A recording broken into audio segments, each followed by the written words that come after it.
fourth episode of Star Wars Skeleton Crew came out this week, and it's called Can't Say I Remember No AT-ATN. And if you happen to forget that, that phrase, that title, don't worry, because the droid SM-33 says it dozens of times throughout the show. Can't say I remember no AT-ATN. Can't say I remember no AT-ATN. Can't say I remember no AT-ATN. Can't say I remember no AT-ATN. Can't say I remember no AT-ATN. Stop saying that! Yeah, it's really annoying. So I've not been really harshly critical of this show as opposed to many of the other Star Wars products that Disney's put out on their channel. But yeah, I feel like this one has kind of missed the mark a little bit. I thought there was a little bit of charm to the first 3 episodes. The kids I liked just fine. They were fine. They were acting like kids. Now, I feel like this has gotten a little stupid. And even though this is a show meant for kids, I'm wondering if kids today would buy this. So basically the whole story starts, this episode starts off, they think they found AT-ATN because they got coordinates from that owl creature in the last episode, and they end up at a planet that from orbit looks just like AT-ATN. Turns out it's not. It's actually a planet called, what do they say, Akran, whatever, I forget how they pronounce it. It's one of the sister planets that was talked about, the jewels of the Republic, whatever they were. They're all called at something. And this one appears to have fallen on bad times. The city's in ruins. All the homes are destroyed. And it looks like there's a war going on. So when they get there, Fern decides to assert some authority because she says she's the captain and puts Jod in his place. Hey, no adults in the cockpit. Yeah, right. Fern. Captain Fern, you work for us, remember? Yeah, because that's what a 12, 13-year-old girl would do. I think this is where it starts to get a little ridiculous, even for kids to believe. I get that this is a kid-centric show. I remember watching the Ewok Adventure when I was a kid in, after Jedi came out in like the mid 80s. But the kids running the ship, when they have an actual person they know is a space pirate who knows how to fly a ship, who knows things, who has some Jedi-like ability, and they're like, no, we're in charge. I'm the captain. Okay, Fern, that makes sense. So he stays on board because he's literally being babysat by SM-33. Initiating babysitting sequence. Come on, baby. Onto the ship, baby. The kids go out, look around, find a ruined city, which looks a lot like their own city. It's very strange that like the planets seem to be like cloned manufacturers, like building products of each other. It's like, this building's the same building. Oh, that's the school. We have the same school in the same location. It's odd. Makes you wonder what the whole thing was about. They end up, running into a young girl whose name is, what was her name? Hold on, I have it here. Hannah, who does a lot of acrobatic parkour-like moves for some reason. I can take you somewhere safe. Follow me, quick and quiet. Wim thinks it's cool. We find out that there's some sort of conflict on the planet between Hannah's people called the Troik and the other side, which is called the Hattons. And the dispute right now is basically the Hattons stole the Troik's cattle. There has to be more to it than this. There's nothing told about what the battle was, what happened to this planet at all. It's just sort of there. So the kids get brought back to the base by Hannah, and they're introduced to her father. His name is General Strix, and tells him that, in their clan, their fighting clan, the kids are treated as adults. And there is a place where they can find out, possibly coordinates to AT-ATN, but they have to prove themselves through training. So now we got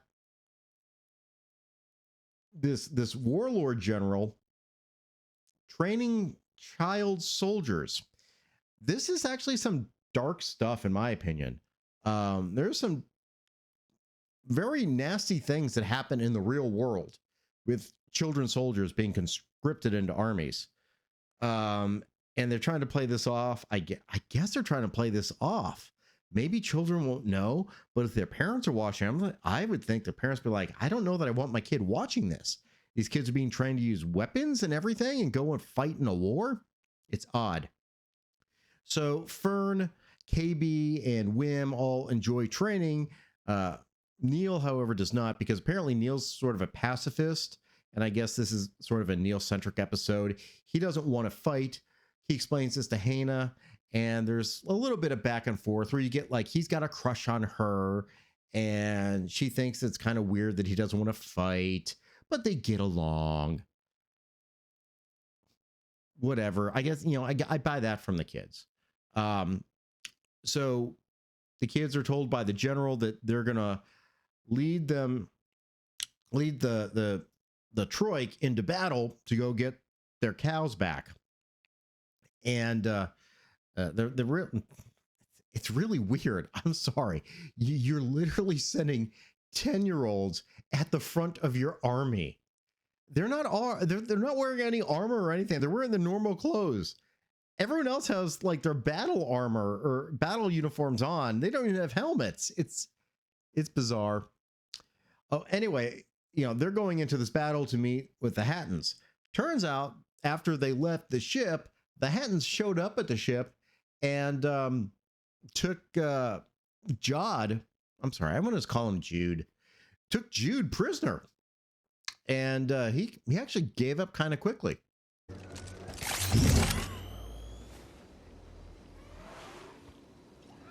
You know what? Just shoot me. I kind of feel like many people would be saying that just to get out of this show. So we have not seen Jude at all throughout this episode until this confrontation where the kids are walking into this, this battlefield, and he walks out and says, "Oh yeah, I was taken prisoner by the Hattons, but I negotiated my way out. I paid for the cattle. Here are your cows." And then the kids get to go off to go to the location, the what was it called, the Fallen Sanctum, where they can find location of all the other planets, including At-Aten. They get there. Turns out there's coordinates for every planet, of course, but At-Aten. Guys, I found an end! No, the coordinates are gone.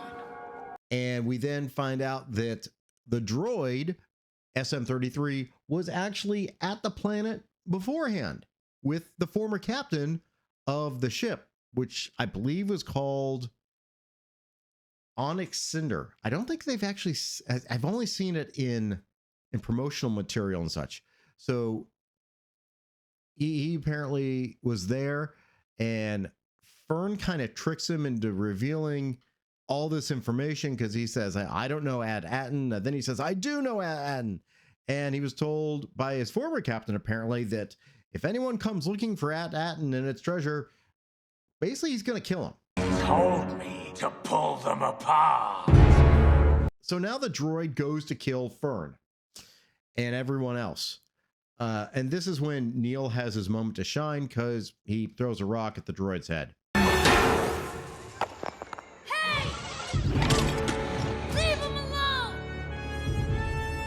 I guess we're supposed to think this is a Neil episode. Ultimately, it's Jude who stops the attacking droid by basically just pulling out, the power cord, unplugging it.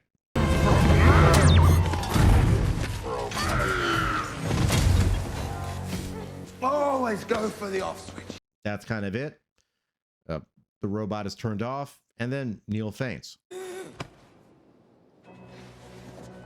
Neil? Neil? He fainted. There's an episode. Yeah. It's clocked in according to Disney, I guess, as 38 minutes.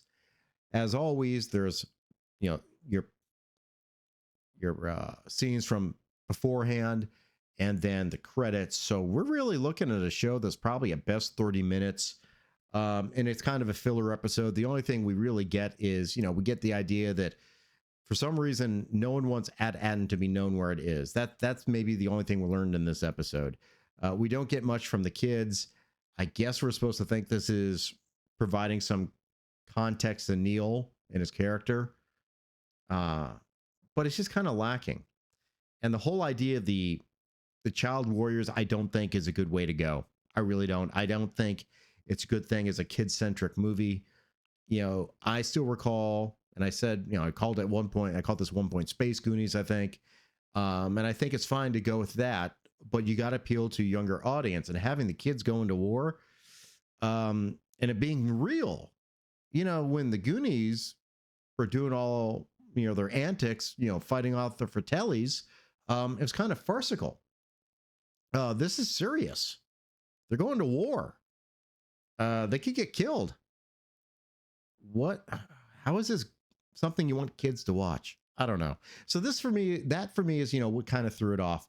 But also even more, it's like, I'm realizing more and more with this episode in particular, this does not need to be in the Star Wars universe at all. They're just using Star Wars because they have the IP. You could have made this whole story about space pirates and kids lost in space, Treasure Planet style, whatever, without ever referring to Star Wars. The only reason you even know this is Star Wars, you had some X-Wings show up in the last episode. You have them talk of Jedi. In this episode, you got the cattle being the Eopes, which we saw back in Phantom Menace when one of them, I think, farted in Jar Jar's face.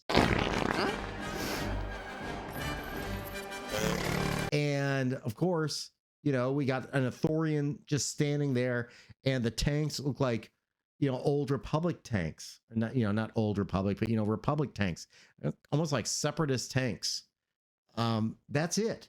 Other than you just throw in some references, and now it's Star Wars. Nothing in this relates to Star Wars. You could have done a whole other series without it being Star Wars, and it could have still worked. So in that sense, I don't think this is drawing people into Star Wars. It's not drawing people in it at all, is what I understand from, the ratings that I've heard. It's not, tracking the top 10 anywhere. But this episode, where I thought there was some charm before, something for maybe kids to enjoy, this one, I think really misses the mark. We'll have to see if they're able to do anything to make it any more interesting. Again, it's a show for kids, and I feel like this one kind of lost it for kids. Anyway, questions, comments, witticisms down below. Click all those good buttons, and I'll see you guys next time.